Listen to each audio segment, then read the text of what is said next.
नमस्कार विद्यार्थियों, ऑनलाइन कक्षा में आपका हार्दिक स्वागत, अभिनंदन है। आज हम बात करेंगे कक्षा 12 विषय इतिहास।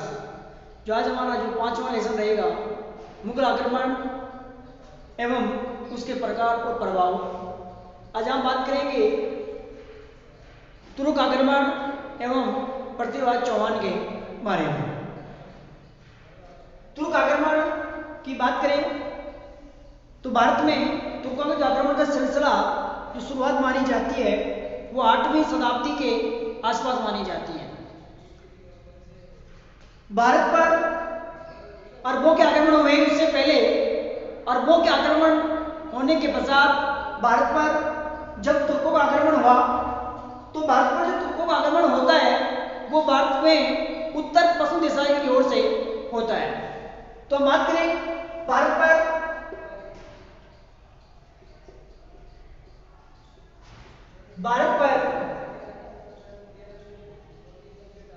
सर्वप्रथम तुर्क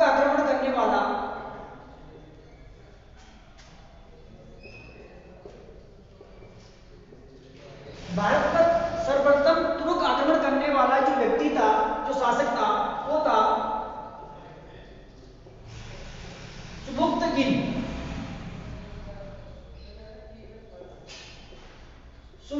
था। तो पहले ही प्रश्न बनता है कि भारत पर सर्वप्रथम तुर्क आक्रमणकर्ता कौन था। तो हम बात करेंगे सुबुक्तगिन की बात करेंगे। ये व्यक्ति था जिसने भारत पर सर्वप्रथम आक्रमण किया है, और ये आक्रमण जो किया है वो 977 ईस्वी में किया है। ये आक्रमण जो किया है भारत पर किसने किया है, कब किया है, ये सुबुक्तगिन ने किया है, और इसे 977 ईस्वी में आक्रमण करने वाला व्यक्ति था, सर्वप्रथम तुर्क आक्रमणकारी माना गया है। उसके बाद हम बात करें सुबुक्तगिन की मृत्यु के बाद 997 ईस्वी में सुबुक्तगिन की मृत्यु के बाद 997 ईस्वी में मोहम्मद गजनी शासक बनता है।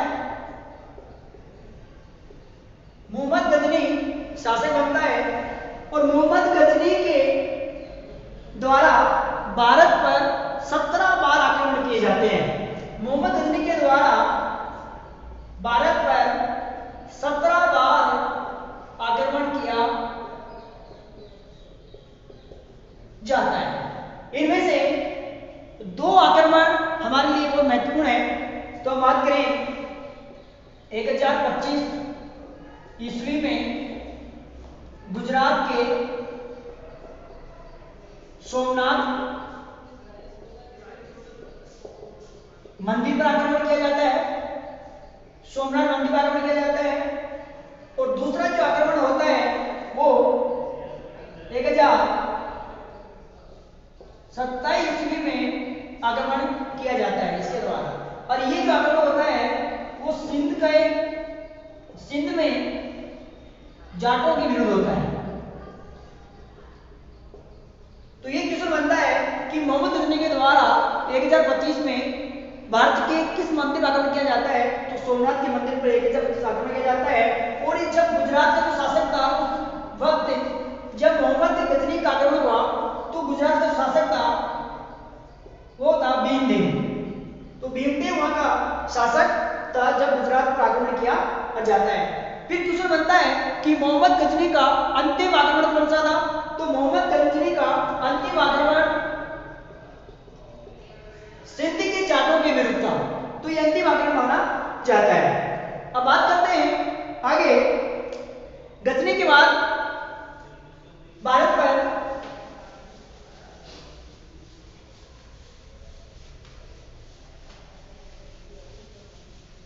गजनी के बाद भारत पर 1173 में 1173 ईस्वी में गौड़ का शासक गियासुद्दीन गजनी पर अधिकार कर लिया जाता है। गियासुद्दीन गजनी पर अधिकार कर लेता है। 1178 ईस्वी में गियासुद्दीन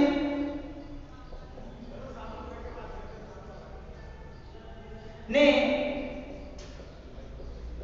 अपने छोटे भाई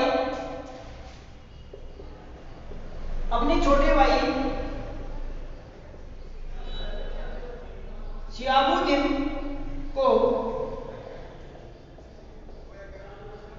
गौर का गजनी का शासक नियुक्त करता है। शिहाबुद्दीन को गजनी का शासक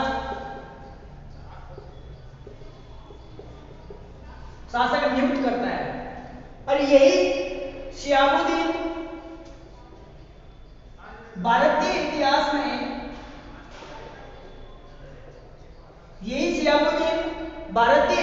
में मोहम्मद गौरी के नाम से जाना गया। तो भारतीय इतिहास में शिहाबुद्दीन को ही मोहम्मद गौरी के नाम से जाना जाता है। और आगे चलकर भारत के दिल्ली और अजमेर के शासक पृथ्वीराज चौहान के मध्य इनके बीच में दो महत्वपूर्ण इतिहास के युद्ध होते हैं, तराइन के युद्ध जो कहलाते हैं। आगे बात करें कि तुर्कों, अब हमारा जो इंपॉर्टेंट क्वेश्चन बनता है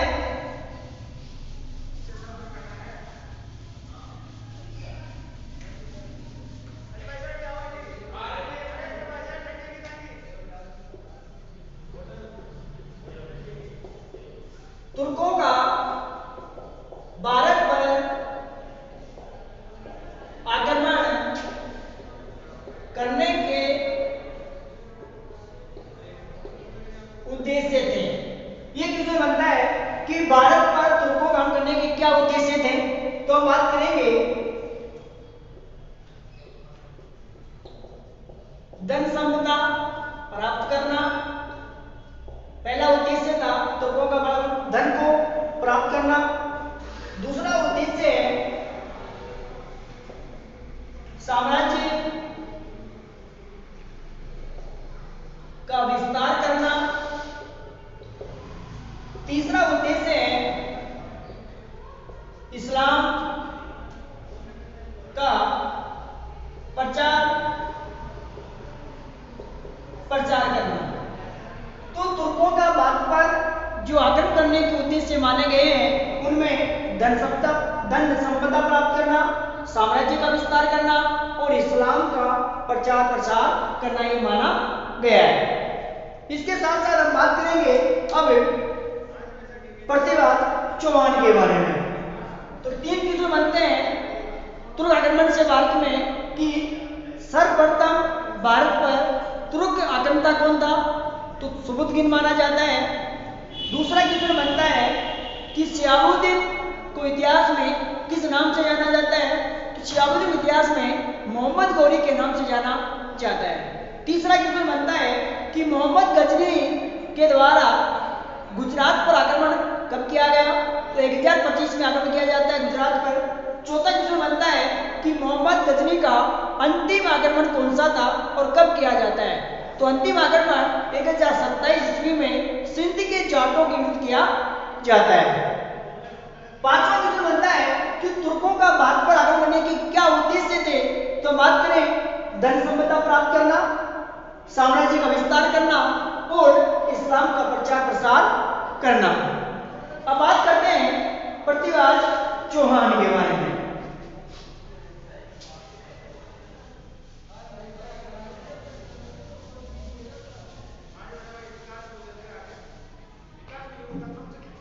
पृथ्वीराज चौहान की बात करें तो पृथ्वीराज चौहान 1177 ईस्वी से 1192 ईस्वी तक क्या करते हैं, ये भारत पर शासन करते हैं।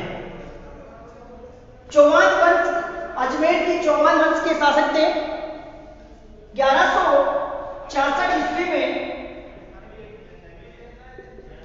1166 ईस्वी में जन्म होता है। पिता सोमेश्वर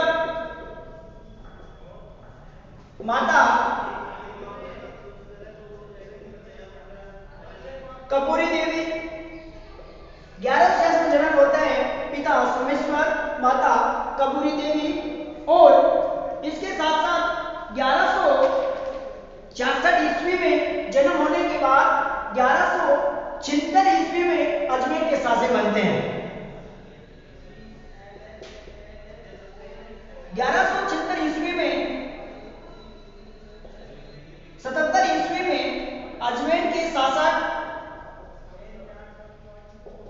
घोषित किए जाते हैं। अजमेर के शासक घोषित किए जाते हैं। इसके साथ साथ अजमेर के साथ साथ इनके नाना के कोई संतान नहीं होने के कारण इन्हें दिल्ली का शासक भी नियुक्त किया जाता है। तो दिल्ली प्लस और अजमेर का प्रतिभा चौहान को शासक घोषित किया जाता है। जन्म 66 ईस्वी में 1140 ईस्वी में होता है। 1170 ईस्वी में अजमेर दिल्ली के शासक बनते हैं। पिता सोमेश्वर, माता कपूरी देवी। 1 साल तक माता कपूरी देवी और इनके जो प्रधानमंत्री थे और जो सेनापति थे भूमल और कदमताल के साथ इन्होंने एक साथ शासन किया है। फिर आगे 1178 ईस्वी में ये अपने स्वयं शासन करने की क्या करते हैं, आगे कोशिश करते हैं। आगे बात करें कि भारतीय इतिहास में प्रतिभा चौहान को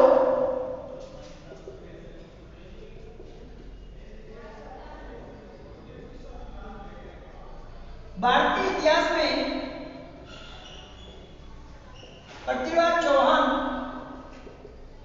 को राही पिथौरा के नाम से पुकारा जाता है। राही पिथौरा के नाम से पुकारा जाता है। प्रतिभा चौहान के द्वारा ही दलपंगुल की उपाधि ग्रहण की जाती है। तो क्वेश्चन बनता है कि भारतीय इतिहास में प्रतिभा चौहान को किस नाम से पुकारा जाता है, तो राही पिथौरा के नाम से पुकारा जाता है। और प्रतिभा चौहान ने कौन सी उपाधि धारण की है, तो प्रतिभा चौहान ने दलपंगुल की उपाधि धारण की है। अब बात करते हैं कि जो इंपॉर्टेंट क्वेश्चन बनता है प्रतिभा चौहान से,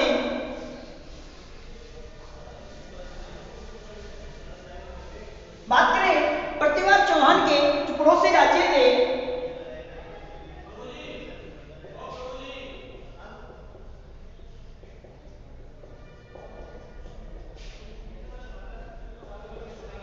पड़ोसी राज्य कौन कौन से थे, तो बात करें पहला जो राज्य की बात करें तो गुड़गांव, दूसरा है हिसार, तीसरा है महोबा, चौथा है कन्नौज, पांचवा है गुजरात, छठा है गजनी। ये प्रतिभा चौहान के पड़ोसी राज्य माने जाते हैं, जिनसे आगे चलकर प्रतिभा चौहान के एक दूसरे पर आक्रमण युद्ध होने से होते हैं। गुड़गांव को वर्तमान गुरुग्राम के नाम से जाना जाता है, और ये हिसार और गुड़गांव दोनों हरियाणा राज्य में स्थित है। तो हमारे मानचित्र के लिए भी इंपॉर्टेंट है। महोबा और कन्नौज दोनों यूपी में स्थित है, उत्तर प्रदेश में है। गुजरात में है। और गजनी भारत के उत्तर पश्चिम क्षेत्र में, जो आज का वर्तमान अफगानिस्तान पाकिस्तान है, वह गजनी राज्य स्थित है। तो आगे चलकर प्रतिभा चौहान से इन सारे के सारे राज्यों से युद्ध होते हैं। अब बात करें आगे हम कि गुड़गांव और हिसार, ये दोनों में एक जाति थी भंडारको जाति से प्रतिभा चौहान के युद्ध होते हैं। महोबा में जो चंदेल शासक था,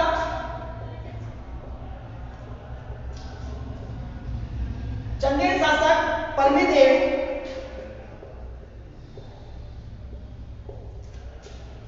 चंदेल शासक परमीदेव से इसके साथ दोनों के मध्य युद्ध होते हैं। वो परमीदेव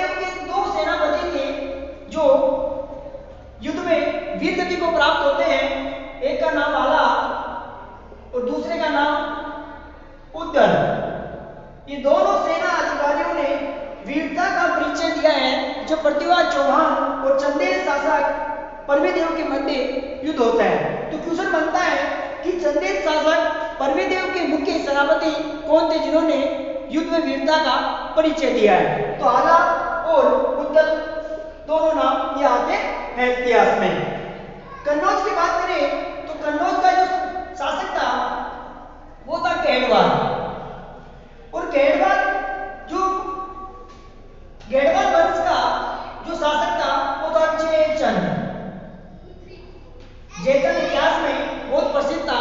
इसकी पुत्री थी संयोगिता, और संयोगिता से प्रेम करता था पृथ्वीराज चौहान। आगे इस बारे में पढ़ेंगे। तो ये गैडवाल वंश था, ये कन्नौज में था। गुजरात की बात करें तो गुजरात में चालुक्य शासक था। चालुक्य वंश का जो शासक था वो था भीमदित्य। चालुक्य वंश था। और गजनी की बात करें तो गजनी में जो गौर वंश का शासक था गौरी। तो इनसे अपने जीवन काल में पृथ्वीराज चौहान से इनसे युद्ध होते हैं। तो लेकिन हमारे लिए सबसे इंपॉर्टेंट है जो बनता है परमेदेव, जो चंदेल शासक था महोबा का, उसके पृथ्वीराज चौहान और परमेदेव के मध्य युद्ध होता है। उस युद्ध में पृथ्वीराज चौहान की विजय होती है, लेकिन परमेदेव के दो सेनापति थे आला उद्दल, उसके द्वारा वीरता का परिचय दिया जाता है। फिर बात करें गजनी, गौरी के मध्य और पृथ्वीराज चौहान के मध्य दो युद्ध होते हैं। एक युद्ध होता है 1191, एक होता है 1192। 1191 वाला जो युद्ध था दोवई तराइन के मैदान में होते हैं।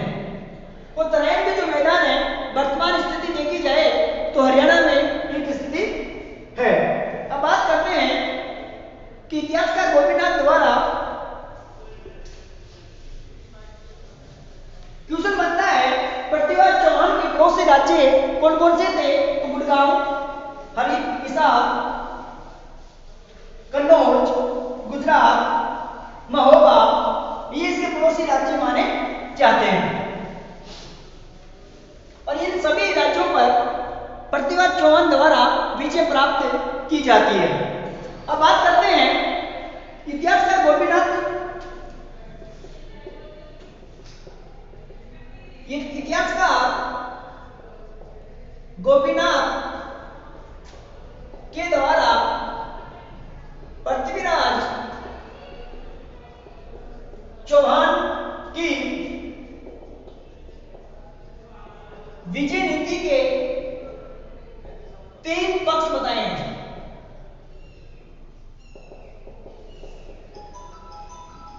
इतिहासकार गोपीनाथ द्वारा पृथ्वीराज चौहान की जो विजय हुई उसके 3 पक्ष बताए गए हैं।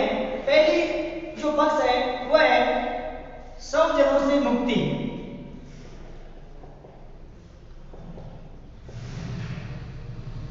दूसरी जो बात करें वह है विदेशी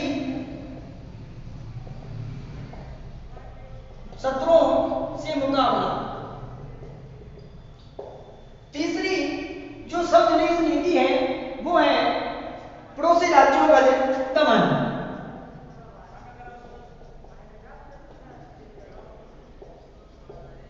तो गोपीनाथ इतिहासकार गोपीनाथ ने पृथ्वीराज चौहान के विजय नीति के 3 पक्ष बताए हैं: सब जनों से मुक्ति, विदेशी शत्रुओं से मुकाबला और पड़ोसी राज्यों का दमन।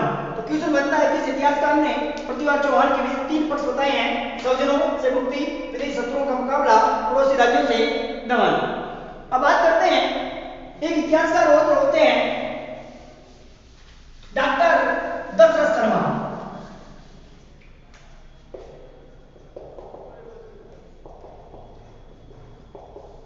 डॉक्टर दशरथ शर्मा द्वारा इनकी पुस्तक है दी अर्ली डायनेस्टीज। दी अर्ली डायनेस्टीज में इस पुस्तक में पृथ्वीराज चौहान और जयचंद की पुत्री संयोगिता के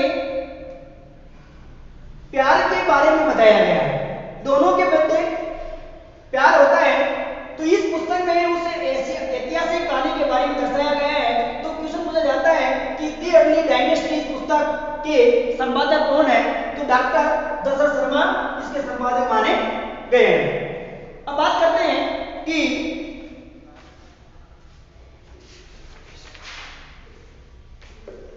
प्रतिभा चौहान की पराजय के कारण क्या रहे। मोस्ट इंपोर्टेंट क्वेश्चन बनता है प्रतिभा चौहान से।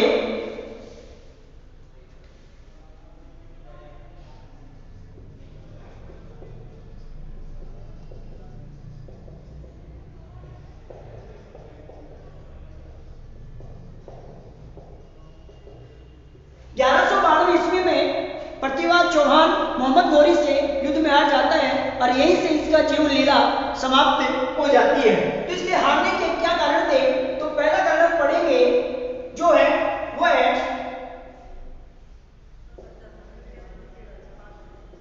दूरदर्शिता व कूटनीति का अभाव। दूरदर्शिता व कूटनीति का अभाव। दूसरी इसकी जो पराजय कारण बनता है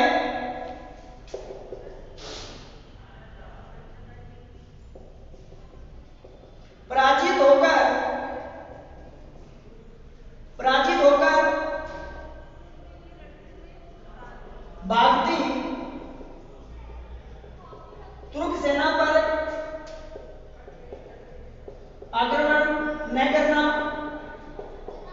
जब 1192 ईस्वी के प्रथम युद्ध में पराजित हो गई थी तुर्क सेना, मोहम्मद गौरी की सेना, तो उस भागती हुई सेना का पीछा न करना, यह भी इसका एक पराजय का कारण माना जाता है।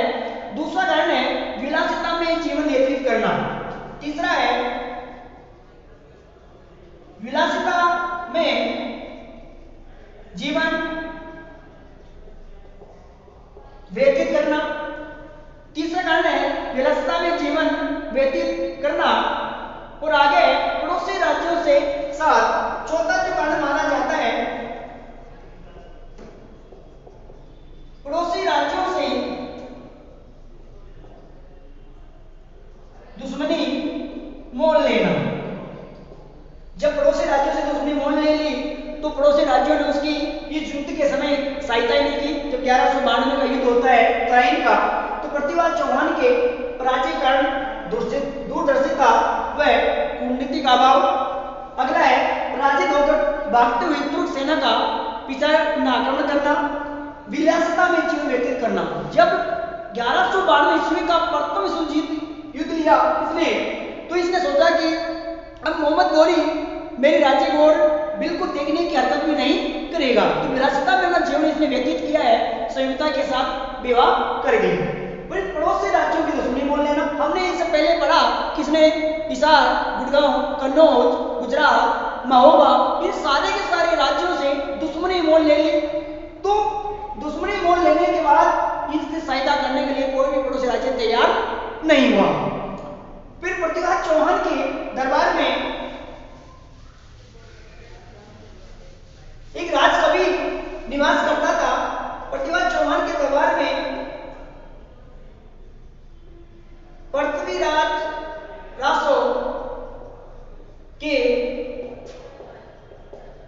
रचयिता चंद्रदाई रहते थे।